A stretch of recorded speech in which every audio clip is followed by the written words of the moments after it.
Как было много тех героев, чьи неизвестны имена, навеки их взяла с собою в свой край неведомый война. Они сражались беззаветно, патрон последний берегли. Их имена приносит ветром, печальным ветром той войны.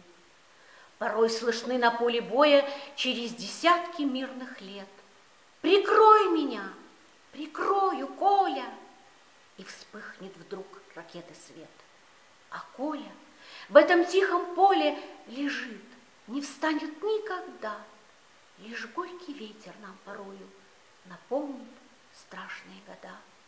Сегодня мало кто заплачет, придя к могилам той войны, но это все-таки не значит, что позабыли Колю мы. Мы помним это горе, осталась в памяти война, и русское родное поле приносит ветром имена.